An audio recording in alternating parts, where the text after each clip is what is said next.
우린 지난주의 말씀을 통해서 하박국의 기도에 대한 하나님의 응답이 혼란스럽게 만들었다.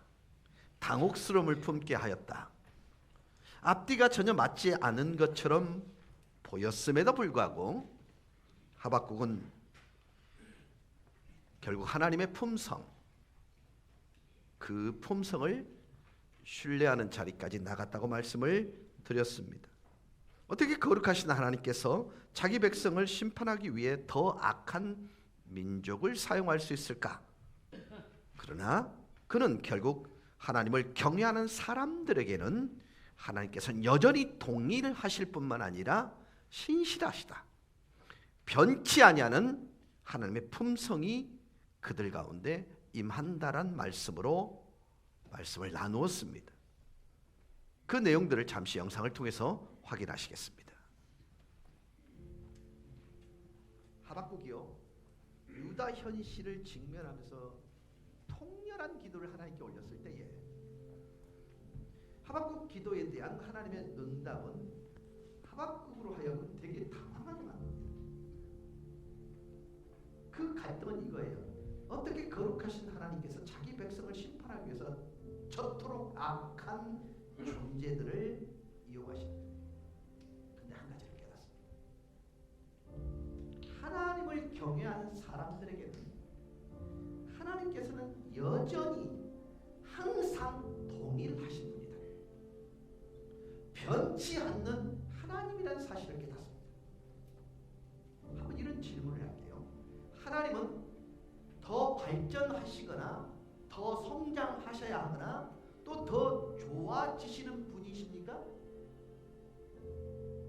하나님께서는 외적인 그 어떤 것에 의해 전혀 아무런 영향을 받으시는 분이 아니세요. 그분은 그분 스스로 존재함에 있어서 언제나 동일하신 하나님이십니다. 그러나 그분은 또한 그분의 본질, 본성에 있어서도 동일합니다. 하나님께서는 잘못된 것을 바로잡는 본성을 가지고 계세요. 그렇기 때문에 하나님께서는 유다 백성이 잘못된 길로 들어섰을 때 그 길을 바로 잡으려고 징계를 내린 겁니다. 징계의 바른 의미는 참 아들 만들기라는 것입니다. 고통으로 인해서 성도는 절대 망하지 않습니다. 고통을 주시지만 버리지 않습니다. 끝까지 붙들고 있다는 그 신실하심을 우리는 하나님 그분을 통해서 알고 있기 때문에 버림받 그런 두려움 아예 갖지 마세요. 그분은 그러실 수 있는 분이 아닙니다. 그러나 아무리 내가 하나님의 자식이지만 하나님의 품성과 하나님의 본성에 위배되는 것은 용납하지 않습니다. 범죄가 형량을 결정할 때 사전에 모의한 죄가 큽니까? 아니면 즉흥적으로 일어나는 범죄의 그 상황이 큽니까? 하나님의 관점에서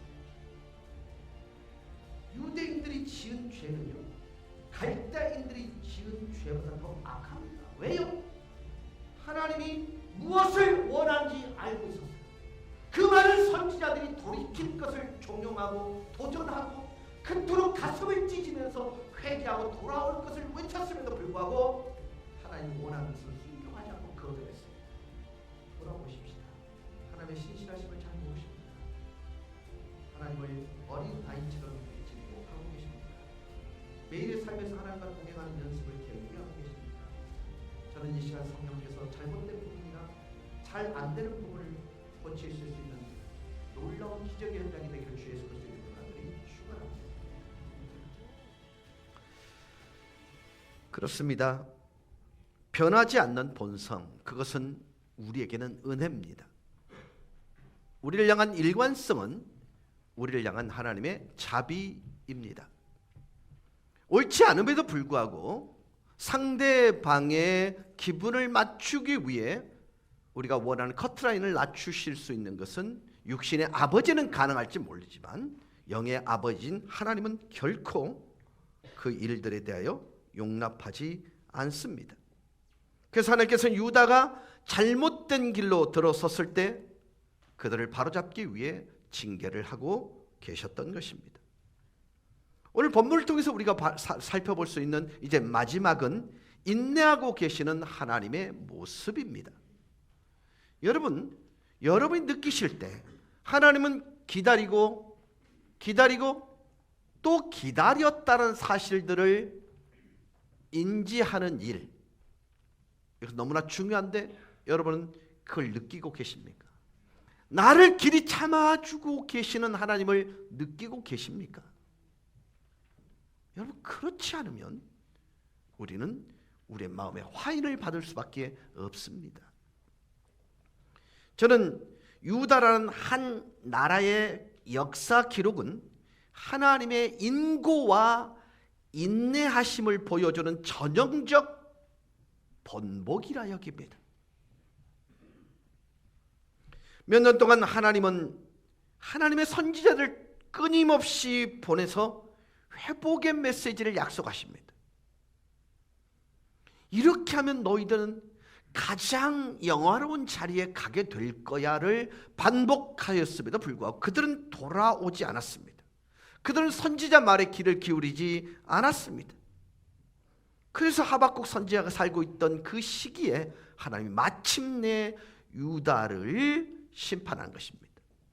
그리고 그 시기에 하나님께서는 자신의 영광을 나타내기 위하여서 역사하셨던 시기로 정의할 수 있습니다.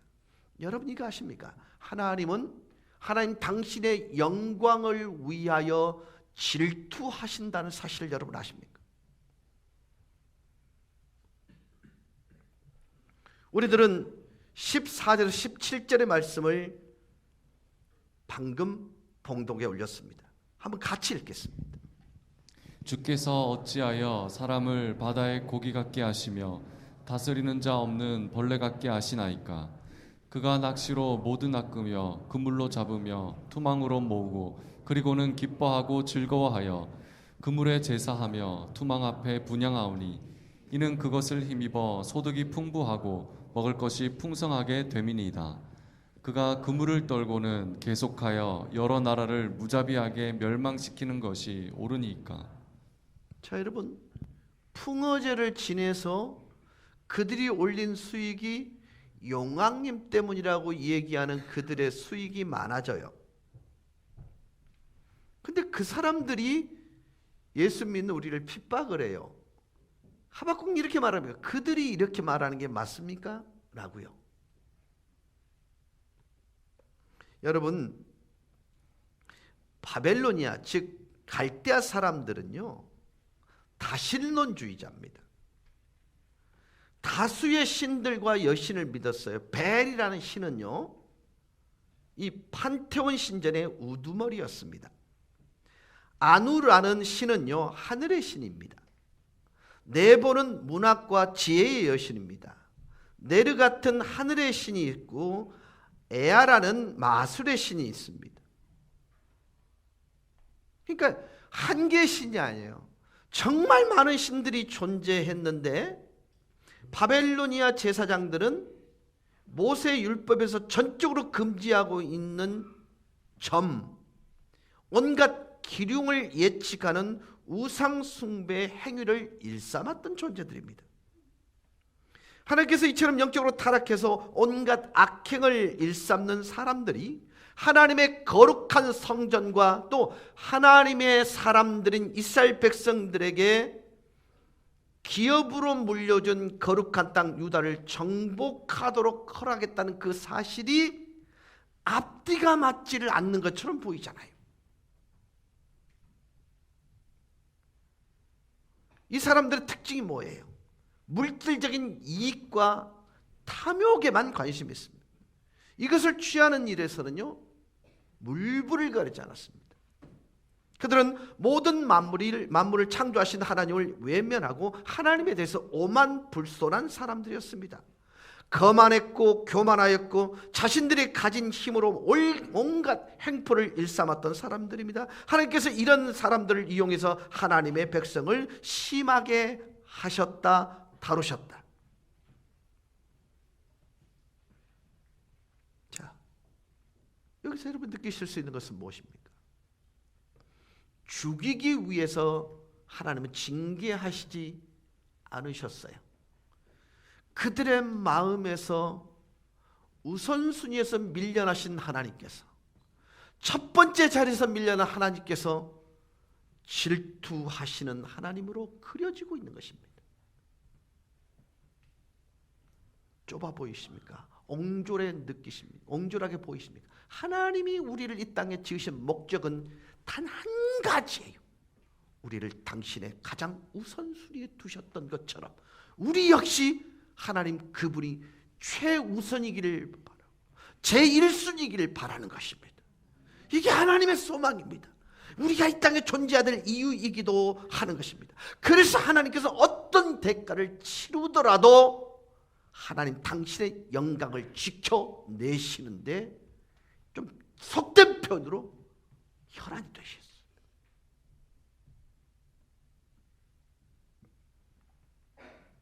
하나님께서는요, 전쟁만을 일삼는 악인들에게 하나님의 영광을 빼앗기지 않으실 것입니다.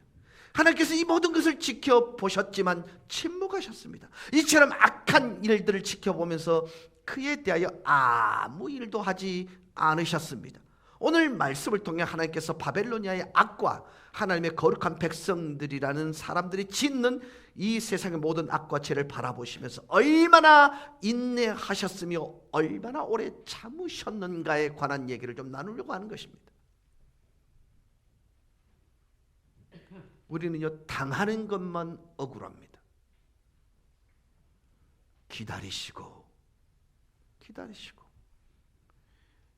그렇게 많은 것을 원하는 게 아니라 제1순위로 하나님 당신께서 우리에게 자리 잡을 것, 그 자리 잡는 그것만을 원하시는 그 단순함을 우리 끝없이 배신하고 배신했어요.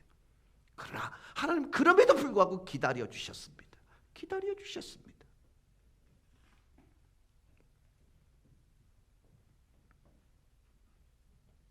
이 문제에 관한 진리는 하나님이 이 세상의 악을 바라보시고 자기 상실감에 빠져 계신 것 아니라는 것입니다. 하나님께서 열등감이나 컴플렉스를 가지고 계신 것도 아니에요.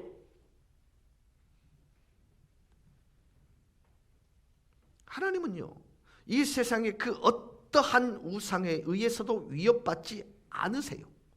하나님께서는 하나님 자신이 언제나 하나님이셨음을 알고 계십니다. 하나님께서는 하나님 당신이 하나님이심을 알고 계십니다. 하나님께서는 앞으로도 하나님 자신이 언제나 하나님으로 존재해 계실 것임을 알고 계십니다. 더 나아가 하나님께서는 세상의 그 어떤 사람들과 함께 둘러싸여 계실 필요가 없습니다. 왜요? 하나님께서는 근본적으로 영광과 존귀의 관을 스스로 쓰고 계시며 앞으로도 그러실 수 있기 때문입니다. 하박국 선지자는 하나님의 영광을 나타내기 위한 하나님의 거룩한 질투를 보았습니다.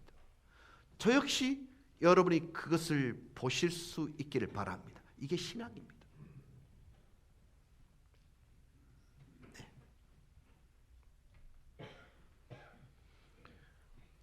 이용 집사님,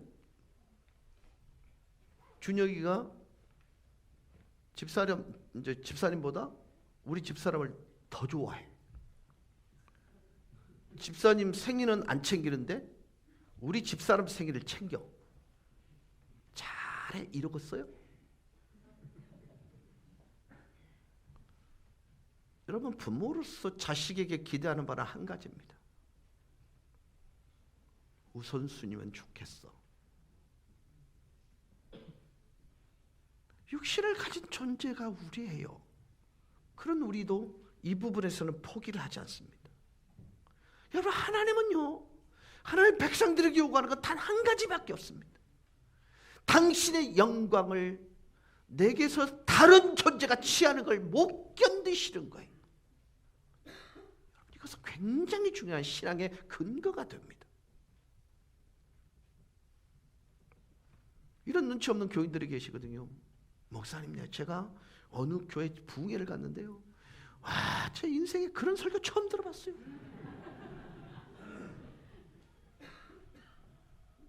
여러분 혹시 그런 은혜가 있었다 할지라도 저한테는 그렇게 하지 마세요. 질투하는 목사입니다.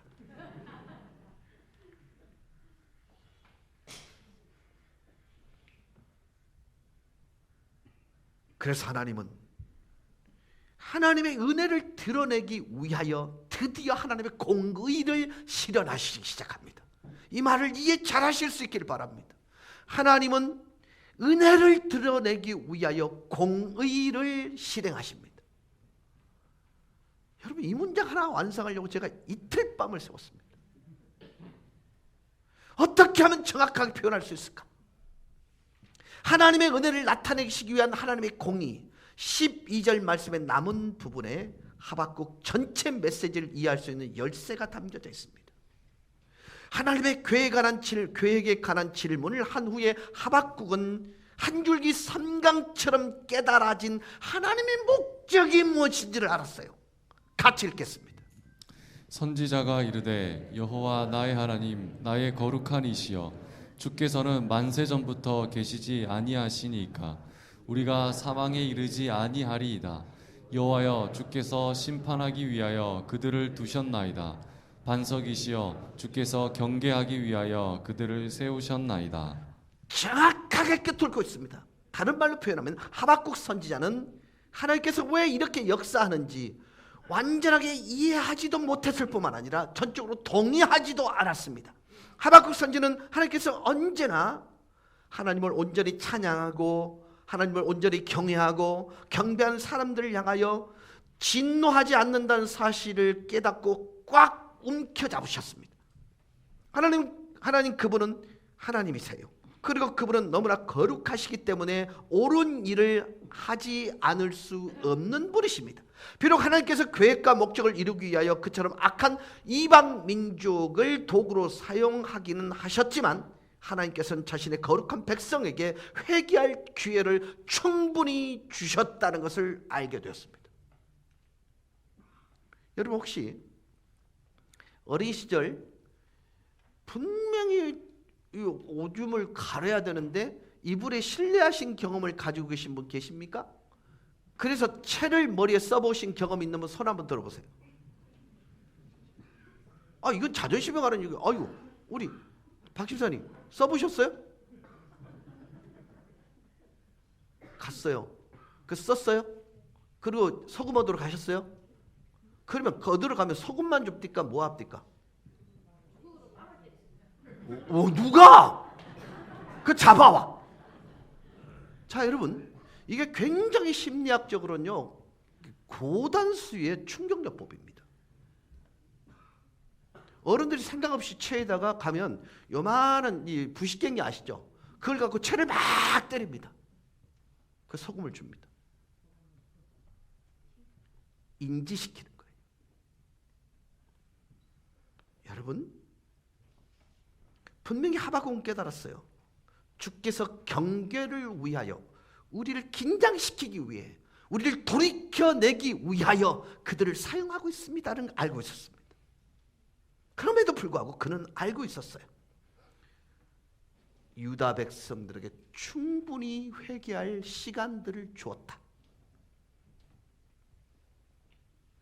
그렇기 때문에 하나님께서 심판을 명령하는 것 외에 다른 것을 선택할 수 없는 시점까지 이르렀다는 걸 드디어 하박국은 깨닫습니다. 자 여러분 혹여 하나님이 여러분을 꾸짖으실 때는 그분 스스로 할 만큼 하시다가 꾸짖는 거예요. 그래서 우리는 그 꾸지람에 초점을 맞추지 말고 돌이키지 않았던 나의 강팍함에 초점이 맞춰질 때 은혜가 임하는 것입니다.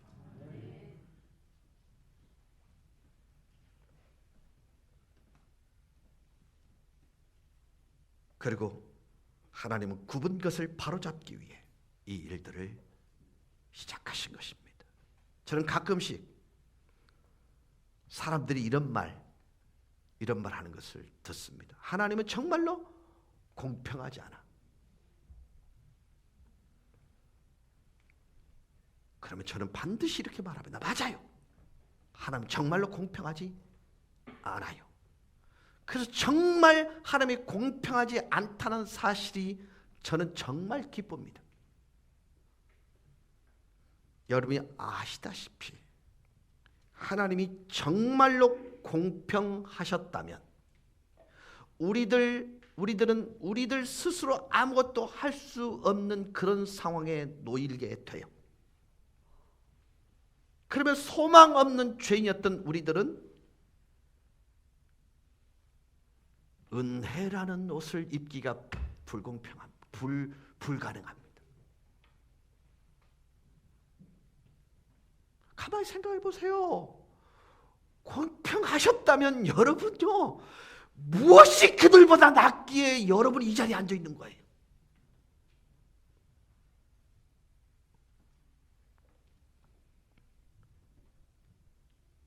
하나님은 이해하고 들으세요. 공평하시지 않은 반면에 의로우셔요. 다른 말로 표현하면 하나님은 의로우십니다. 그리고 하나님은 언제나 옳은 일을 하십니다. 만약에 하나님이 공평하셨다면 하나님께서는 우리들이 뿌린 죄악으로 인하여 사람들을 편애하실 수밖에 없어요. 맞지요? 진짜? 자, 옛날에 10손가락 깨물어서 안 아픈 손가락 있나라는 말은 똑같다는 말이에요. 더 아픈 손가락이 있다는 말도 전제하고 있어요. 더 아픈 손가락이 있다는 얘기예요. 그러나 아프다라는 공통점이에요. 자, 보세요. 그분은 우리의, 만약에 이렇게 생각해서 공평하다는 그 전제가 된다면 우리가 뿌린 죄악으로 인해서 옆에 있는 이 장로님보다, 김 장로님보다, 오 장로님보다, 박 장로님보다 누구누구를 더 편애하실 수밖에 없잖아요. 근데 하나님은 의로우신 분이라고 말씀을 드렸잖아요. 하나님은 영광을 드러내기 위해 하나님의 질투가 하나님의 백성들에게 임하는 반면 하나님의 은혜를 드러내기 위해 하나님의 공의가 백성들에게 나타납니다. 이거 정말 중요한 내용입니다. 다시 말씀을 드릴게요. 영광을 드러내기 위해서는 하나님의 질투가 백성들에게 임하지만 하나님의 은혜를 드러내기 위해서는 하나님의 공의가 하나님의 백성들 가운데 임했습니다. 하나님의 심판이 임할 때에 하나님께서는 진실로 우리 사람들에게 아주 많은 회개의 기회를 주셨고 또한 그 회개의 기회가 생각나도록 상기시켜 줍니다. 이사야 55장 8절 9절입니다. 이는 내 생각이 너희 생각과 다르며 내 길은 너희의 길과 다름이니라. 여호와의 말씀이니라. 이는 하늘이 땅보다 높음 같이 내 길은 너희의 길보다 높으며 내 생각은 너희의 생각보다 높으나. 여러분들은 하박국이 하나님께 던졌던 질문, 하나님, 모든 것이 산산조각 나버렸습니다. 만약 하나님께서 이 모든 상황을 다스리고 통제하고 계시다면 어떻게 나에게 이런 일이 일어납니까? 하나님은 말씀합니다. 내 생각은 너희 생각과 달라. 너의 길과 나의 길은 달라. 하늘이 땅보다 높음 같이 내 길은 너희 길보다 높으며 내 생각은 너희 생각보다 높아. 여러분, 이 말씀을 그대로만 받아들일 수 있다면 여러분은요, 부족하거나 어그러지면 완벽한 샬롬, 평강을 누리며 살 수밖에 없습니다. 사랑하는 여러분, 하나님께서는 지금 무슨 일을 하고 계신지 알고 계세요? 여러분, 한 가지만 말씀을 드릴게요. 하나님 앞에 정직해지시면 이 질문은 틀림없이 답이 나옵니다. 하나님에게 원인이 있지 않아요.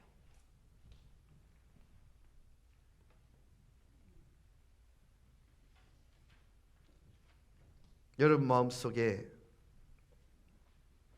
정말 숱한 질문, 의문들을 가지고 있다 하더라도 이 사실을 반드시 기억해야 합니다.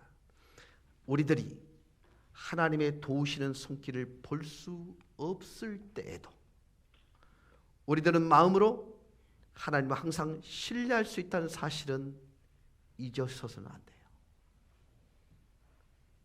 우리들이 그분의 흔적을 찾을 수 없을 때에도 우리들은 그분을 신뢰해야 하는 방법을 배워야 합니다.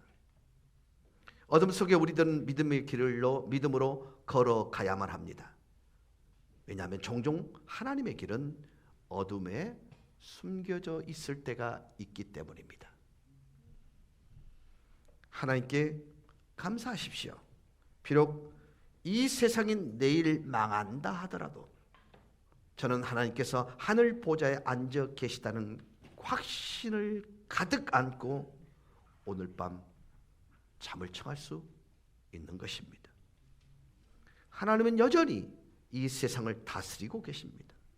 그리고 하나님께서 아직도 하나님께서 무엇을 어떻게 하고 계시는지를 명확하게 알고 계십니다. 이번 주 말씀의 결론은 지난주 말씀의 결론과 같습니다. 사무엘상 15장 29절 말씀 다시 한번 읽습니다. 이스라엘의 지존자는 거짓이나 변개함이 없으시니 그는 사람이 아니심으로 결코 변개하지 않으심이니이다 하니. 하나님은 인간이 아닌 하나님이십니다. 그러므로 절대로 거짓말 하시거나 마음을 이리저리 바꾸시지 않습니다. 데살로니가전서 5장 24절 말씀은 이렇게 말씀합니다. 너희를 부르시는 이는 미쁘시니 그가 또한 이루시리라. 여기서 미쁘시다는 말은 진실하다는 의미입니다. 또한 말씀대로 반드시 행하신다는 말씀과 동일합니다. 이런 하나님을 우리가 아버지라고 부르고 있는 것입니다. 하나님께서 자기 자리를 지키고 계십니다. 그 자리는 우리 바로 마음속 우리 곁입니다. 네가 어딜 가든지 내가 너와 함께 함이니라. 근데 놀라운 말씀이 나에게 능력으로 다가오지 않는 이유는 하나님의 변덕이 아니라 나의 변덕이 이유가 된다고 말씀을 나누었습니다. 기도하고 싶으면 조금 기도가 실증나면 며칠씩 넘어가 버리는 게 우리예요. 따라서 변덕은 내가 부리는 것입니다. 그러면서 나와 함께 계시다는 하나님께서 내게 기적을 일으킬 거라는 기대는 착각입니다. 사랑하는 여러분, 불안한 우리의 미래를 앞에 놓고 하나님께서 이렇게 말씀을 주셨다는 것을 여러분께 상기시켜 드립니다. 이사야 41장 10절 같이 읽겠습니다. 이사야 41장 10절 말씀. 두려워하지 말라. 내가 너와 함께함이라. 놀라지 말라. 나는 내 함께함이라. 내가 너를 굳세게 하리라. 참으로 너를 도와주리라. 참으로 나의 의로운 오른손으로 너를 붙들리라. 아무리 불확실한 시기와 상황이 우리 앞에 놓인다 할지라도 하나님이 내 오른손을 붙잡고 계시다면, 하나님에 의해 내가 붙들려 있기만 한다면 누가 우리를 굴복시킬 수 있으며 주저앉힐 수 있으며 약하게 만들 수 있으며 우리를 대적할 자가 있겠느냐는 것입니다. 하나님께서 우리를 위하시면 누가 우리를 대적하겠느냐는 말씀입니다. 이와 같이 우리를 향한 큰 약속을 손에 들고 있는데 이 약속이 나를 강하게, 여러분을 능하게, 여러분으로 하여금 세상에서 가장 행복자로 만들지 못할 수 있겠느냐는 것입니다. 말씀을 맺습니다.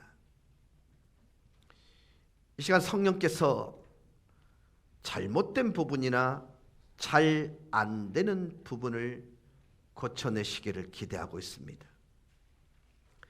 하나님이 주신 이사야 41장 10절 말씀을 여러분의 가슴으로 담아낼 수만 있다면 여러분이 실패자가 되지 않을 것입니다. 놀라운 하나님의 만지심과 축복하심이 따를 것입니다. 여러분이 가진 능력 이상의 삶을 여러분은 살 수 있게 될 것입니다. 여러분, 내가 너와 함께하겠다. 나는 너의 하나님이야. 내가 너를 굳세게 할 거야. 내가 너를 도와줄 거야. 나의 의로운 오른손으로 너를 붙잡을 것이야. 지난주에도 말씀을 드렸습니다. 하나님에게는 우리를 향해 어떤 문제도 존재하지 않습니다. 고장난 나만 제대로 고칠 수만 있다면 하나님의 능력이, 하나님의 권세가 우리의 것이 될 것입니다. 그분이 길이 되시고 식이 되고 법이 될 때에 여러분이 속해 있는 가정, 여러분이 속해 있는 모든 관계가 하나님께서 거니시는 하늘 정원과 같은 하나님의 나라를 손으로 만지는 놀라운 기적이 일어날 줄로 믿습니다. 이 은혜가 여러분 가운데 넘치시기를 주 예수 그리스도 이름으로 간절히 축원합니다. 아멘. 우리 다 같이 기립하셔서 찬송하시겠습니다.